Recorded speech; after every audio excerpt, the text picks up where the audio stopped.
All right, let's call to order the Flood Control District meeting for Tuesday, September 2nd. We are meeting in the Board of Supervisors hearing room on Melody Lane in Bisbee.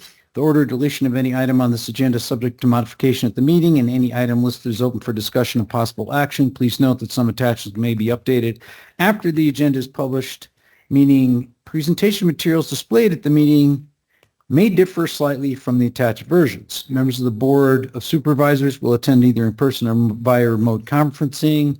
Members of the public may also attend this meeting via Microsoft Teams or the mobile app. The board may permit public comment during the discussion of any item on this agenda. To speak on an agenda item, complete and return the speaker request form to the clerk of the board prior to the start of the meeting. We'll begin with a roll call. District 1. Crosby's here. District 2. Gomez is here. And District 3, Antonori is here. All supervisors are present and in person. All right, so this morning we will do call to the public, and we do have two speakers for the Flood Control District. Up first is Allison Morris. Miss Morris, are you here? There she is. Good morning. You have 3 minutes. Thank you for allowing me to speak. My name is Allison Morris and I live in Portal. A couple of weeks ago, I received an invitation to attend a presentation on Arizona's water given by State Representative Gail Griffin. As one of her constituents and wanting to learn more about this important topic, I drove the 2 hours from Portal to Sierra Vista and 2 hours back to attend Water 101. I arrived early, was greeted by Supervisor Crosby and later by Robert Montgomery. I sat quietly for a while before Representative Griffin arrived, and then I introduced myself. Shortly thereafter, I was asked to leave by Mr. Montgomery, who said the meeting was only for Republican PCs, precinct committeemen, though there had been no mention of that on the invitation. I learned later that at least 2 people who were definitely not Cochise County PCs were allowed to stay. 2 other people, both registered Republicans, were turned away, and neither one of them was offered the multiple handouts that were available to the attendees. Perhaps there was a fear that these 2 would ask difficult questions, ones that were based on Griffin's track record of opposing sensible and effective methods to address Arizona's ongoing water crisis. Water availability and practical management is of critical importance to all of us, regardless of party affiliation. Gail Griffith was there to preach to the choir and saturate the minds of her hand-picked audience with a flood of misinformation to sway the minds of her GOP base. We need realistic solutions to protect and conserve our shared natural resources. Water-thirsty industries like mining, data centers, agribusiness, and sprawling residential developments are not appropriate for drought-stricken Arizona. We need and Cochise County, of course. We need elected officials who welcome their constituents to attend informative meetings on critical issues like water, constituents who often drive far distances to listen respectfully and learn what is being said. I am neither agitator nor troublemaker, unless your definition is one who makes every attempt to research the facts and strives to speak the truth. Thank you. Thank you.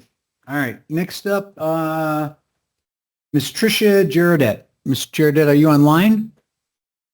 Yes, I am, Supervisor. Yeah, there you go, ma'am. You have 3 minutes. Thank you. Good morning, Supervisors. I'm looking ahead on the agenda where you are asked to approve the demands as part of the minutes. And I was concerned at the last meeting when the big issue about buying the property came up and didn't think ahead enough to ask the question. So I'm here asking this time and looking at the checks that are on the list of demands being asked for your approval.